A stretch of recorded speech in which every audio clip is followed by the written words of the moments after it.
Você já se perguntou como você conheceu a mensagem do Evangelho? Como se deu a história da sua conversão? Você já teve em algum momento a oportunidade de contar ou testemunhar como você encontrou a salvação em Cristo Jesus? Ou mesmo que mudanças essa mensagem, o encontro com Jesus provocou na sua vida? Lembre-se que estamos apenas começando um trimestre estudando o livro de Hebreus.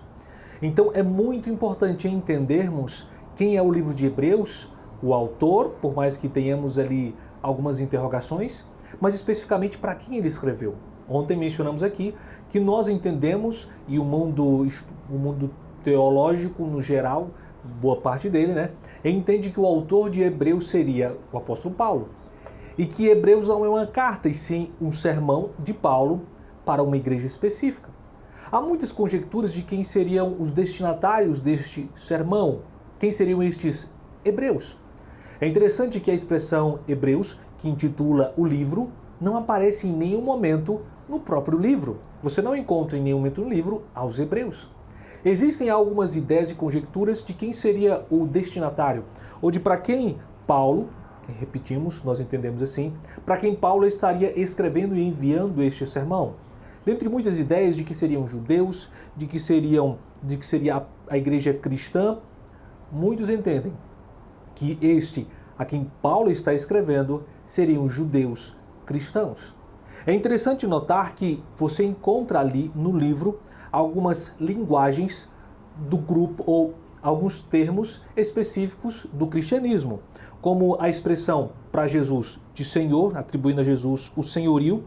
Seus leitores, diz ali no livro de Hebreus, receberam a salvação mediante o apostolado, está lá no capítulo 2 de Hebreus. Eles foram abençoados com o dom do Espírito Santo, está no capítulo 6 de Hebreus. Eles já eram cristãos por um período de tempo. Menciona também que eles enfrentaram grandes tribulações e perdas por confessarem a Jesus, está no capítulo 10, 32 e 34 de Hebreus. Então essas e outras referências deixam claro de que estes, para quem Paulo está escrevendo, eram judeus cristãos. Mas sabe o que é interessante notar? Estes homens e mulheres para quem Paulo escreveu o seu sermão eram homens e mulheres que não tinham tido a experiência dos apóstolos. Não haviam encontrado com Jesus, não haviam presenciado os milagres de Jesus, não haviam presenciado os grandes atos de Cristo na vida das pessoas, na vida do ser humano. Homens e mulheres que poderiam facilmente, pelas dificuldades, pelas angústias e pelas tribulações da vida, enfraquecerem espiritualmente, desanimarem-se espiritualmente e simplesmente desistirem de sua caminhada cristã.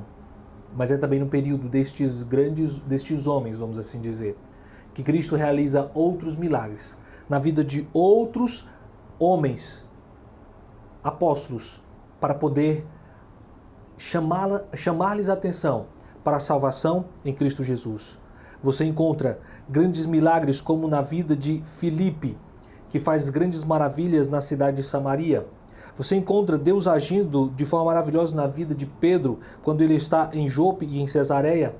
Deus realiza grandes façanhas na vida de Paulo e através de Paulo em todo o seu ministério de pregação na Ásia, na Europa e em muitos outros lugares. Portanto, Deus, através da vida destes homens, está afirmando a fé desta igreja, destes novos cristãos, desta nova igreja, dando-lhes a ele a certeza e a verdadeira percepção da salvação em Cristo Jesus, o estabelecimento do reino de Deus, a salvação da condenação, a libertação do mal e a libertação do pecado. Era isso que Deus estava proporcionando para esta igreja.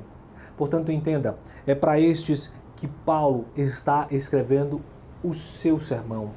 Paulo está escrevendo para este povo que podia presenciar os milagres. Ainda podia, apesar de não terem encontrado Jesus, mas podia perceber e presenciar os milagres através da vida dos grandes homens, dos apóstolos e dos homens chamados por Deus. Por isso, dentro do livro de Hebreus, o autor, ele faz questão de ressaltar a autoridade deste Jesus, a importância do ministério de Jesus, a intercessão de Jesus, como mencionamos ontem, a superioridade deste sacerdócio, deste sacerdote, do seu sacrifício e da sua intercessão. Que você, ao estudarmos o livro de Hebreus, possamos ter certeza e convicção da superioridade do sacrifício de Cristo, da superioridade da intercessão de Cristo, da salvação que Ele nos oferece. Que assim, como na igreja primitiva, mesmo enfrentando nossas dificuldades, nossas dores e nossas angústias, mesmo enfrentando as nossas limitações e tribulações, Ele nos convida diariamente a confiarmos em seu ministério, em sua intercessão. Que Deus te abençoe, que Ele te dê um excelente dia e nos encontramos aqui amanhã para continuarmos estudando a Bíblia Sagrada, o livro de Hebreus. Um abraço e até lá.